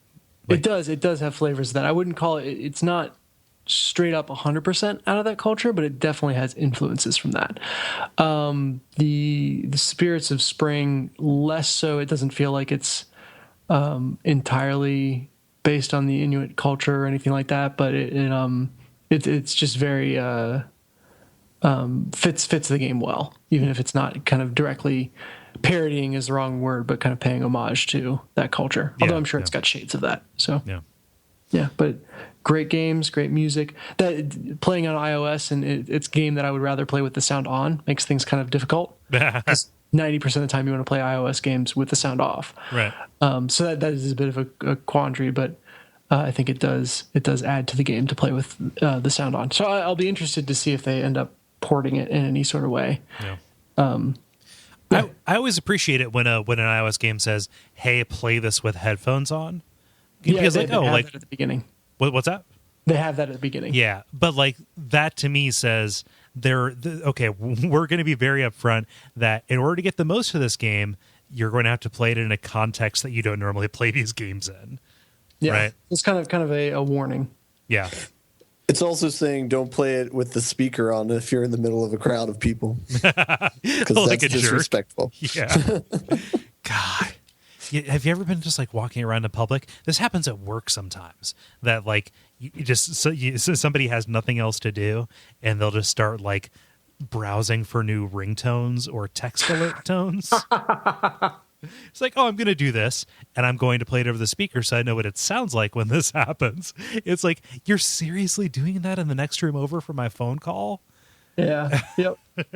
I think the funniest one was there was a Slow Friday, and the BuzzFeed video with Obama in it went around. Oh yeah, the Thanks Obama one. Yeah, the one where Obama says "Thanks, Obama." Oh, Yeah. amazing. But anyway, I didn't have any context for it, but I just heard it play on someone's speakers, and then I heard it play on someone else's speakers, and I heard it play on. I was like, "What the hell are you guys listening to?" And then I played it on my speakers. Yeah, they contributed to the din. Yeah. Yeah. So Papo EO and Spirits of Spring. Anything else, Dennis? Those are the two. Cool. Well, I'm going to round us out. I really just have one.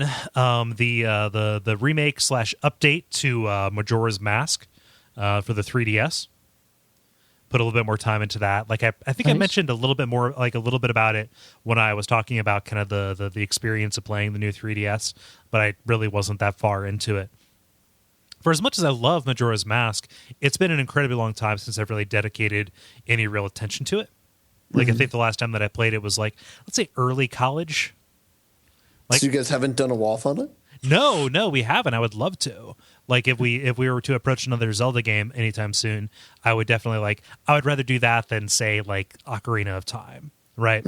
Because Sure. just because it does so much different, and I've spoken at length here on this show about how much I appreciate the kind of the dark tone of it, and just the way that they choose to tell the stories, and I even like the stress and the pressure that are brought on by the structure of the game. However, something that kind of distance from the primary experience has given me is I kind of can't spot any of the things that they do to the game to make it kind of more comprehensible or less hostile to a player, right? Were they trying to do that? I think so. So there are allusions to the fact that there are save points that you can activate that'll act as kind of that'll act as fast travel points and things like that. But I vaguely recall those kind of being there because you can use your ocarina, and there are songs that you can use to warp to different places. Like that's fine, right? But save points, that wasn't really a thing. Like you were pinned to the cycle. But I forget if there was a way to say like, okay, I want to commit this progress that I've made so far, but the next time I wake up, I want to wake up, I'm going to have to wake up back in the clock tower, and kind of like venture out from there. Whereas I think that these are save points. I haven't died yet. Humble brag. But I think these are save points that you just kind of like wake up at when you die. Or, if stuff ends, you can just kind of like go back to that and try and do it there, which is fine as an as an ease of use consideration, but it has really big implications for the way the game plays, especially if you're looking to ignore those ease of use things in order to get the experience that is most like the one that you had before. It's kind of hard because they integrated it so well, which sounds like I'm complaining about a thing that is actually, to this game's credit. Right. Which is good. Achievement unlocked. Yeah. But I mean, beyond that, like it's really great, and it integrates really well with the 3DS hardware in a way that I'd never played the update to Ocarina of Time, so the notion of like aiming with motion controls, I was initially resistant to it because hey, that's goofy. My thumb is right there on the stick. Why would, oh wait, I can do like really fine motions and kind of hone this without having to push the puck around. Okay, cool. I will definitely do that. And Zelda games are enough that, you know, that they ask you to do that enough that feels like a really good consideration for them to make. The same thing with the camera control on the little Lenovo ThinkPad nipple nub on the right side of the new 3DS. Like, this is the first Zelda game I can think of, the first 3D Zelda game that I can think of where you've had control over the camera, and it feels really good. I mean, like, really fine control, right? As opposed to like, okay, I want to go first person here, or I want to like shift this around or recenter, rezoom behind me, like using the Z targeting as a way to kind of always look forward. Yeah. Yeah. A controller scheme where you had to hack it to get the controls that you wanted. Yeah. Which it's better than that. it was a limitation. As far as 3D cameras go, the controller, you know, the cameras in Zelda games were not that bad because they kind of designed the stages around that. However, this 3D camera consideration on the new 3DS kind of seems to take something that was designed around a limitation and makes it even more accessible because of the fact that you can control where you're looking and what you're seeing. However, you do tend to forget that you have Z targeting, and all of the combat revolves around Z targeting, you know, locking onto your enemies and you know, circle strafing around them and stuff.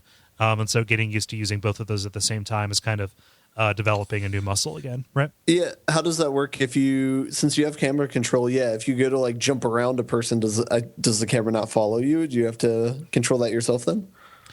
It'll kind of like intelligently follow along. Like if you relinquish control, it'll continue to kind of just go where you're moving and just you know, kind of guess, just like it would have, you know, just like it would have to on a regular 3DS without the little rubber clitoris on the right side of the on the right side of the DS, right?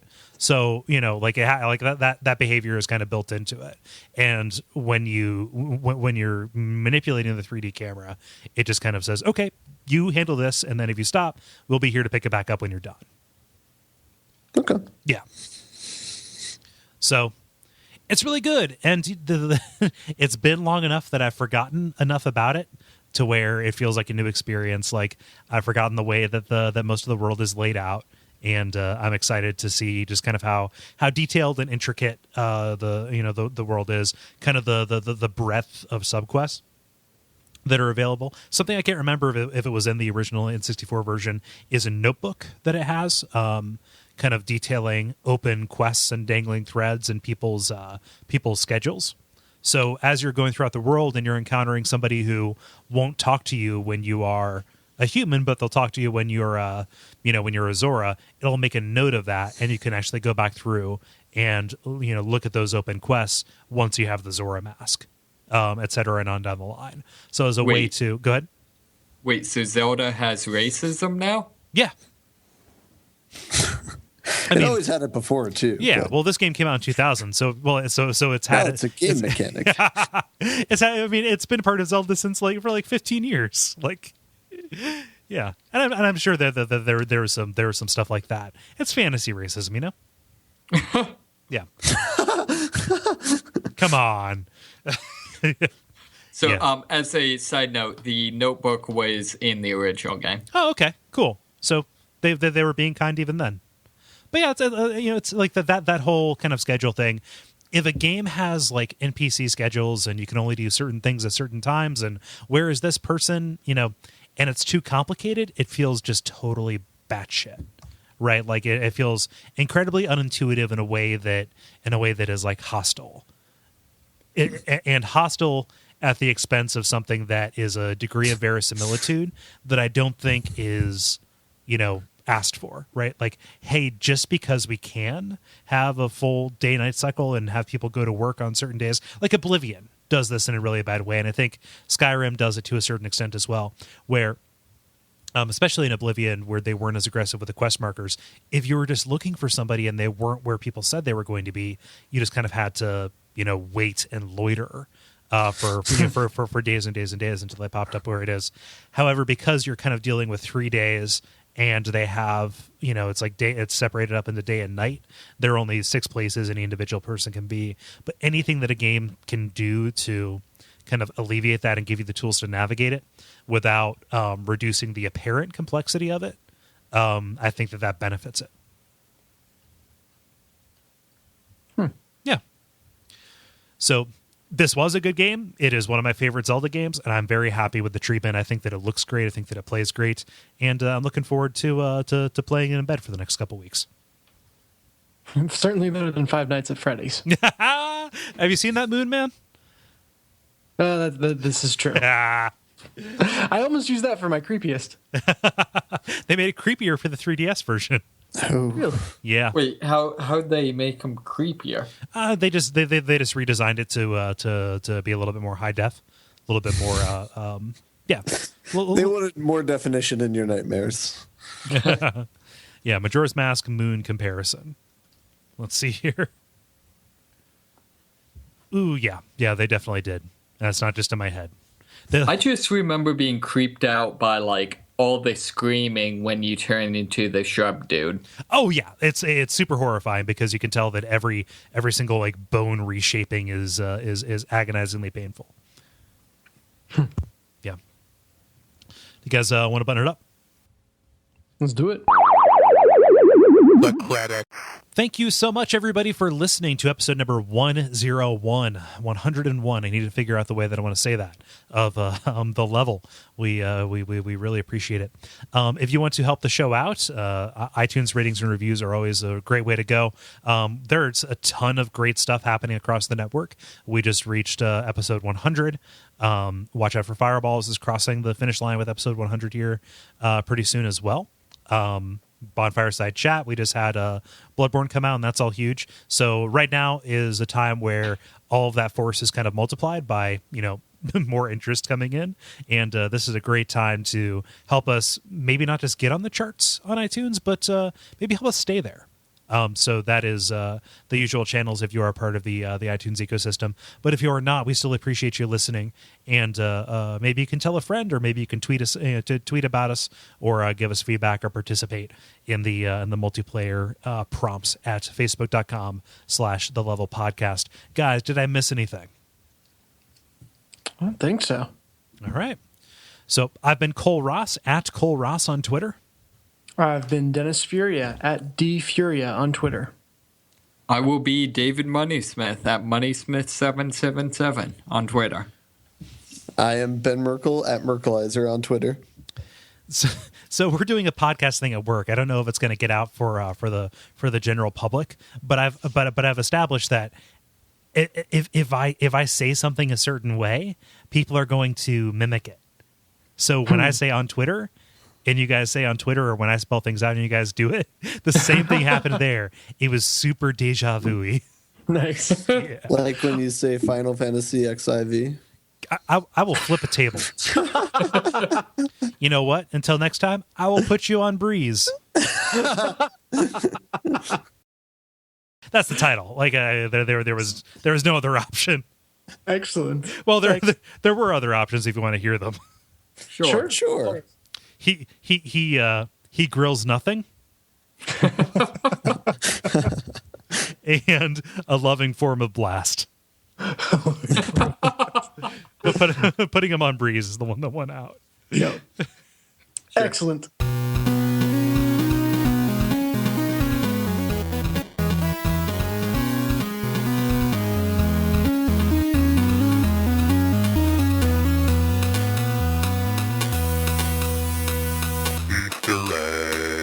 That's the title. Like there was no other option.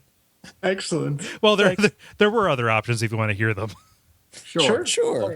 He grills nothing. And a loving form of blast.